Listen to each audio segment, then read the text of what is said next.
I've just returned from hell. I'm not a good person. I've done bad things. I've hurt people to get ahead. I've ruined people's careers just to advance mine. My children don't speak to me because of how abusive I was with them growing up. All 3 of my marriages ended in divorce due to my infidelities. Call me an atheist, an agnostic, or whatever you want, but I've never believed in a god or even a devil. I'm very aware of myself, and no matter how much pain I've caused other people admittedly, sometimes even purposely to entertain myself no one deserves what I went through. I'm currently laying in a hospital bed, hooked up to machines and ifs. I don't remember how I initially got here, but there was apparently an attempt on my life. The last thing I remember is working in my home office, then blackout. The nurses said I had been shot in the back of the head and was lucky to be alive. I will have permanent brain damage for the rest of my life, but luckily I'm alive. The police informed me the would-be assassin has been caught and confessed to what he did. Apparently, it was a former employee in my company. I'd never met him before, but he was part of a department that I deemed obsolete and laid off the entire department. The plus side was, I was able to pay off my Corvette years early thanks to the saving of that particular closure. Apparently, one of them didn't see any silver linings to the layoffs. After I blacked out, I awoke in the hospital with medical personnel filling a small room. I was standing at the far end of the room, perplexed by my sudden awakened state as well as my unfamiliar surroundings. The medical staff were doing all they could to save someone's life. It was almost out of a movie or TV show, although I had just woken up. No grogginess or fatigue, which was very strange. After a few seconds of trying to gather myself, I decided I needed answers. "Hey," I yelled abruptly to get someone's attention. "Why have I been brought here?" They ignored me and continued their work. Now, I know I'm not exactly the nicest guy in the world, but they could have taken 2 seconds to acknowledge me. I became impatient. "Hey doc," I exclaimed as I grabbed his shoulder. I couldn't move him. He was solid. I don't mean solid like he was tough to move. I couldn't move him at all. I couldn't even move his scrubs. I felt every ripple of his shirt as my palm pressed it. It was almost like it was made of a plastic or metal. I pressed again. Nothing. I pressed harder. He didn't budge. Something was clearly not right.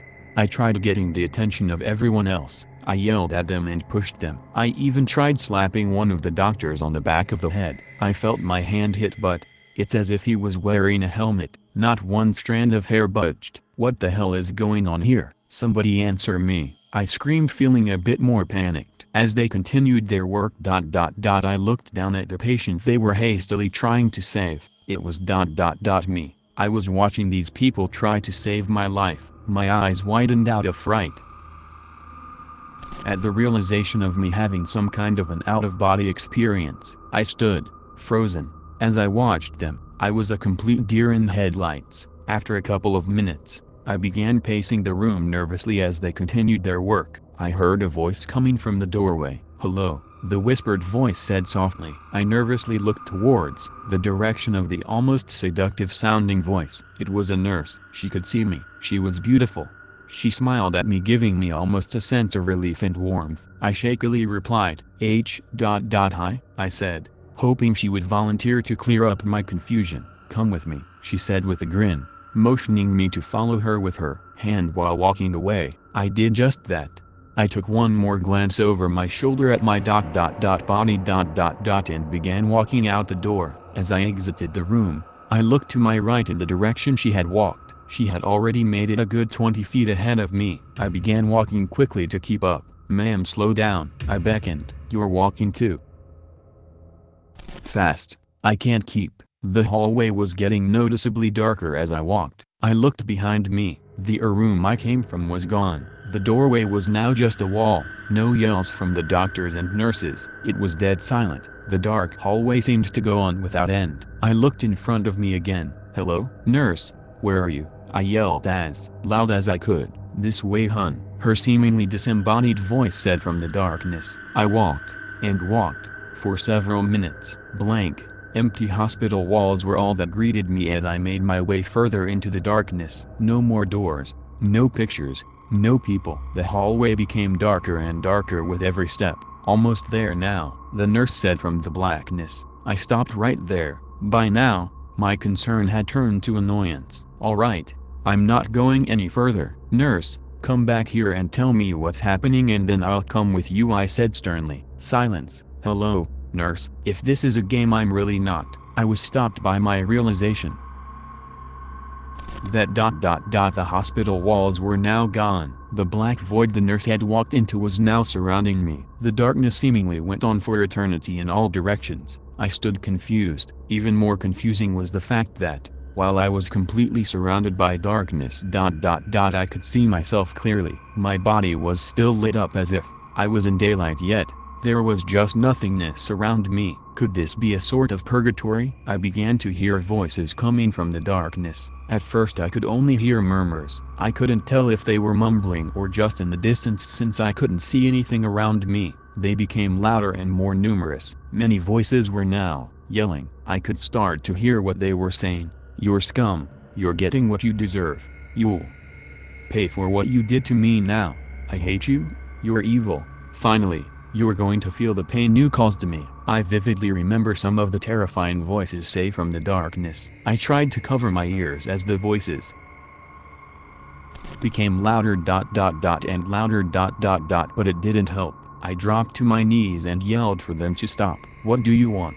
Who are you? Go away, I frantically yelled. I tried to act tough and add a sternness to my orders but my voice cracked with every demand. I ducked my head while continuing to hold my ears. The voices became louder as they continued to berate me. I felt an impact in my chest. I fell on my back and began clutching my ribs. As I looked up at who or what hit me, I saw a man standing in front of me. The hatred in his eyes is something I cannot describe nor wish to. He stood over me with his fists clenched. The voices were beginning to die down. People were starting to gather around me. One by one, they seemingly appeared from the blackness, all with similar looks of hatred on their faces. The voices stopped. There were dozens upon dozens of people surrounding me, standing there with terrifying glares. It was now eerily silent. No one was talking. I nervously panned the crowd of people around me. I put up my hands as I began to beg them to leave me alone. Who? Before I could start my plea, they began to attack me, all of them, at once. They were kicking, punching, and scratching at me. Their rants and yelling started up again, this time even angrier and meaner than before. Stop, go away, help, help, I frantically screamed as they continued to claw and beat me. I've been waiting a long time for this, rich man, I heard one of them say as he kicked me in the head. A woman who was clawing at my side with her nails taunted me as well. I'm going to tear you apart. You deserve far worse than this. I felt the raking of her claws on my torso, intensely, yet, when I looked at my skin no marks no scratches or blood. It's as if nothing happened but the pain was there. The group continued their assault on me as I lay in a fetal position trying to block as many of the blows as I could. This was a pain I've never felt before. The mental pain was equally strong. After what felt like an eternity, the people stopped their kicks and clawing and began tearing my clothes from my body. They were so violent about it, bending my limbs as ways that would normally break them just to get the clothes off me, but nothing was broken, though. Feeling the pain of limbs being stretched and bent without anything tearing or breaking is indescribable. The assaults continued as I laid naked on the ground, desperately attempting to plead to my attackers and blocking their strikes. It was here that I don't know why I did what I did, but I began yelling for help from an unlikely source. God, please help me. Oh, God, please help. I yelled into the air as I felt another blunt kick to my ribs. God is not here, one of them yelled. He's abandoned you. I didn't know what to do, so I did the only thing I could. I continued my pleas to a God I've never believed in my entire life. This seemed to anger these people the more I continued. You're evil. No one will save you. I hate you. We all hate you. God hates you.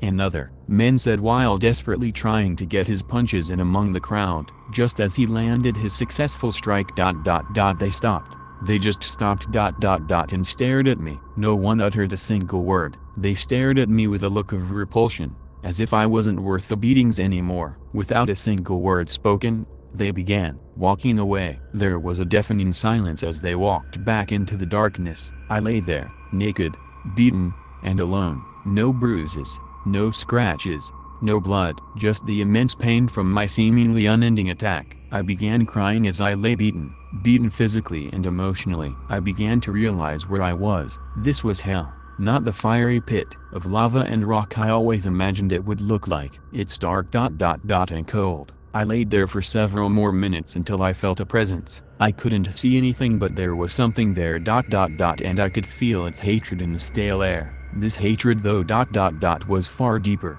A groaned whisper came from the black void around me. It was in another language, but the message was received. The tone of the voice terrified me as I knew its intent was malevolent. As I tried looking around for where this voice came from, I felt an excruciatingly painful grasp on my ankle. If my bones could break, they would have been crushed to powder. Something was dragging me violently. It was dragging me so fast, my naked, beaten body was sliding across the bare ground. The burning pain on my skin as the ground scraped underneath me was unimaginable. After I don't know how long I stopped. After I hugged my torso in pain for a few seconds, I began to look around. The black void was still around me, but there were people. I panicked at the thought the attackers had returned. My panic turned to confusion as I realized they weren't attacking me. They weren't even looking at me. They were all just wandering around aimlessly and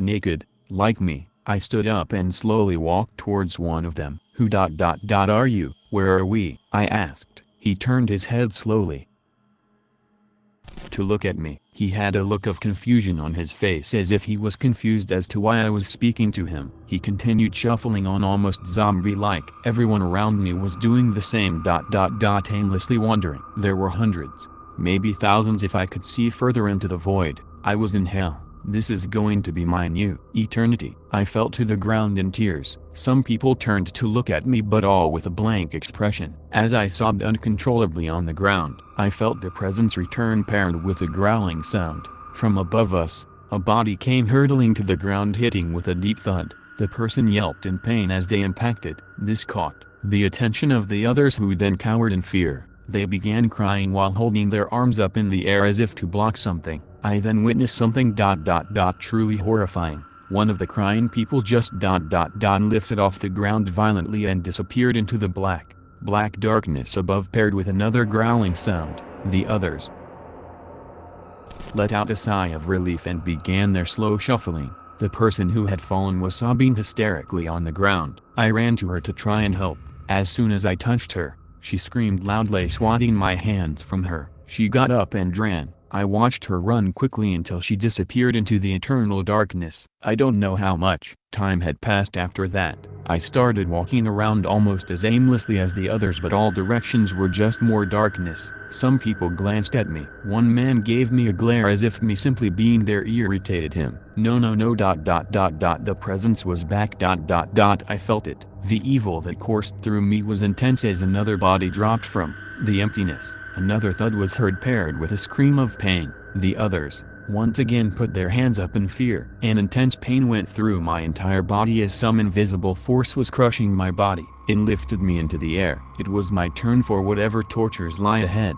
I could see the scared people below me become smaller as I was lifted higher and higher. The grip around my body was so tight and so painful. I began crying in defeat when, from the emptiness in front of me, I heard a voice. "Is he going to be okay?" A familiar voice said. It was my daughter. "What is she doing here?" I yelled to her. I screamed for her help. "Stephanie, help me, help me." My voice started to shrivel as the immense pain continued through the entirety of my body. "I love you, Steph. I love you so much," I continued as I sobbed. I began to feel tired, exhausted, I don't know how to explain it, but I passed out. I awoke to more voices around me. I felt a sense of panic as I opened my eyes. My body was too weak to move. I looked up in fright. It was Stephanie, and she was smiling at me. "Dad, can you hear me?" she said quietly. I nodded with a frightened look. "Dad, You're going to be okay. You were shot but the doctors were able to remove the bullet. They saved you," she said in a much-needed loving tone. It took a full day before I could speak coherently. The bullet had lodged itself in my skull just enough to put pressure on my brain. If the doctors had made one screw-up ... I would have died. I've been in this hospital for 4 days now. Every day, I think about what happened to me. Was it truly hell? Did I get a glimpse into an eternal damnation that awaits me? Or could the pressure on my brain have caused a hallucination? Whatever the explanation is, the horror I experienced was truly terrifying. The short time I was there was so scarring ... I can't imagine an eternity of the same pain. They say I flatlined for a full minute. If all of that ... everything that I saw ... and felt could happen in just 1 minute ... I'm truly terrified of what's in store for me ... when I die again.